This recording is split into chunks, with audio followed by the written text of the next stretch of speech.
Hi friends, welcome to Tilaha Home. இன்னைக்கு இந்த வீடியோல ஒரு ஸ்பெஷல் ரெசிபி பார்க்க போறோம். இந்த ரெசிபி பண்றதுக்கு அடுப்பே தேவையில்லைங்க. 4 ஸ்லைஸ் பிரெட்டும் ஒரு ஓரியோ பிஸ்கட் பாக்கெட்டும் இருந்தா போதும். சூப்பரா இந்த ரெசிபி செஞ்சிடலாம்.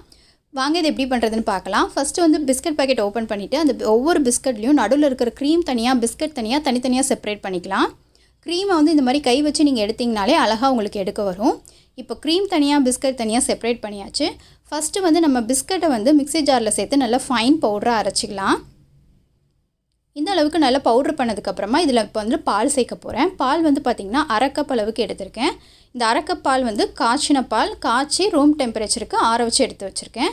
ஸோ இதை வந்து கொஞ்சம் கொஞ்சமாக ஆட் பண்ணி அந்த பிஸ்கட் பவுடரோடு சேர்த்து நல்லா வந்து மிக்ஸ் பண்ணிக்கலாம். ஒரு ஸ்பூனோ இல்லைன்னா அந்த மாதிரி விஸ்க் வச்சோ நல்லா மிக்ஸ் பண்ணிகிட்டே வாங்க. பாலை மொத்தமாக ஊற்றிடாதீங்க, கொஞ்சம் கொஞ்சமாக ஆட் பண்ணி நல்லா மிக்ஸ் பண்ணிகிட்டே வாங்க. மொத்தமாக ஆட் பண்ணிட்டீங்கன்னா உங்களுக்கு வந்து அந்த பிஸ்கட் பவுடரோடு சேர்ந்து கட்டி கட்டியாக ஆகிடும். ஸோ அதனால் கொஞ்சம் கொஞ்சமாக ஆட் பண்ணி மிக்ஸ் பண்ணிகிட்டே வாங்க. அரை கப் பாலை ஃபுல்லாக ஆட் பண்ணவும் உங்களுக்கு இந்த மாதிரி பிஸ்கட் பேட்டர் வந்து ரெடி ஆகிடும். இதை கொஞ்சம் ஓரமாக வச்சிடலாம். அடுத்து நம்ம 4 ஸ்லைஸ் பிரெட் எடுத்து வச்சுருக்கோம்ல, அதில் இந்த ஓரத்தில் இருக்கிற இந்த ப்ரௌன் ஸ்பால்ஸ் வந்து நமக்கு தேவையில்லை. ஸோ அதை மட்டும் நம்ம கட் பண்ணி எடுத்துடலாம். ஸோ இப்போ ப்ரெட்டோட ஓரத்தையும் கட் பண்ணி ப்ரெட் ஸ்லைஸும் ரெடி பண்ணி எடுத்து வச்சாச்சு. அடுத்து வந்து ஒரு பவுலில் 1 ஸ்பூன் அளவுக்கு சீனி சேர்த்துக்கிறேன். இந்த சீனியை 2 ஸ்பூன் தண்ணி ஊற்றி நல்லா கரைச்சிக்கிறேன். சீனி ஃபுல்லாக கரைஞ்சி நம்மளுக்கு சுகர் சிரப் வந்து ரெடி ஆகிடுச்சு. ஸோ பிஸ்கட் பேட்டரும் இங்கே ரெடியாக இருக்குது. இப்போ நம்ம செய்ய ஸ்டார்ட் பண்ணிடலாம். ஃபஸ்ட்டு வந்து ஒரு ஸ்லைஸ் ப்ரெட் வச்சுட்டு அதுக்கு மேலே சுகர் சிரப்பை ஒரு கோட் பண்ணிக்கிறேன். அதுக்கு மேலே இந்த பிஸ்கட் பேட்டரை ஒரு கோட் பண்ணிக்கிறேன். இதை மாதிரி ஒவ்வொரு ப்ரெட்டையும் மேலே வச்சு சுகர் சிரப் வந்து ஒரு லேயர் ஸ்ப்ரெட் பண்ணிவிட்டு அதுக்கப்புறம் பிஸ்கட் பேட்டரை ஒரு லேயர் வந்து ஸ்ப்ரெட் பண்ணிக்கிறேன். ஸோ 4 ப்ரெட்டையும் ஒன்று மேலே ஒன்று வச்சு இந்த மாதிரி செஞ்சாச்சு. இப்போ ப்ரெட்டோட ஓரங்கள்லாம் தெரியுது பாருங்கள். அந்த ஓரங்கள்லாம் தெரியாத அளவுக்கு நல்லா கவர் பண்ணுறதுக்கு இந்த பிஸ்கட் பேட்டர் இருக்கு இல்லையா, அதை வச்சு நல்லா கவர் பண்ணிக்கலாம். ஸோ இப்போ ப்ரெட்டை வந்து நல்லா வந்து அந்த பிஸ்கட் பேட்டர் வச்சு நல்லா கவர் பண்ணியாச்சு. இப்போ ஓரங்கள் இந்த மாதிரி சிந்திருக்கு பார்த்தீங்களா, இதெல்லாம் வந்து நீங்கள் ஒரு டிஷ்யூ வச்சு நீட்டாக தொடச்சி விட்ருங்க. இப்போ இந்த ப்ரெட்டை வந்து ஒரு 10 நிமிஷம் ஃப்ரீசரில் வச்சு நல்லா ஃப்ரீஸ் பண்ணிக்கலாம். அப்போ தான் அந்த பிஸ்கட் பேட்டரோட அந்த ப்ரெட் வந்து நல்லா கோட்டாகி வரும்.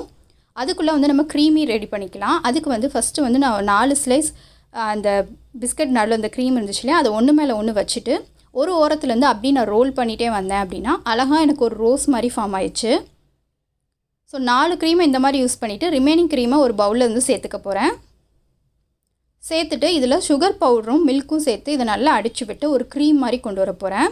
ஸோ முதல்ல வந்து அந்த க்ரீமெல்லாம் நல்லா அடித்து விட்டுட்டு 1 ஸ்பூன் சுகர் பவுடர் சேர்த்துட்டு கொஞ்சம் 1 ஸ்பூன் அளவுக்கு பால் சேர்த்து நல்லா கலந்து விட்டுக்கிறேன். கொஞ்சம் அது க்ரீமி ஆனதுக்கப்புறமா இன்னொரு ஸ்பூன் சுகர் பவுடர் சேர்த்துட்டு இன்னும் கொஞ்சம் பால் ஆட் பண்ணி நல்லா க்ரீமியாக செஞ்சுக்கிறேன். ஸோ மொத்தம் வந்து 2 ஸ்பூன் சுகர் பவுடர் சேர்த்து ஒரு 2 சொட்டு பால் சேர்த்து நீங்கள் கலந்து எடுத்துக்கிட்டிங்கன்னா அந்த க்ரீம் வந்து சூப்பராக உங்களுக்கு ரெடியாகி வந்துடும். இப்போ 10 நிமிஷம் ஃப்ரிட்ஜில் அந்த ப்ரெட் இருந்துச்சு இல்லையா, அதை வந்து எடுத்துகிட்டு வந்துட்டேன். நல்லா வந்து கோட்டாகி வந்திருக்கு. இப்போ இன்னொரு ஓரங்களில் நம்ம செஞ்சு வச்சுருக்கிற இந்த ஓரியோ க்ரீமை வந்து இந்த மாதிரி ஸ்லைடாக வந்து செஞ்சுக்கிறேன். அப்போ பார்க்கவே உங்களுக்கு வந்து அந்த கேக்கு மாதிரி அழகாக இருக்கும்.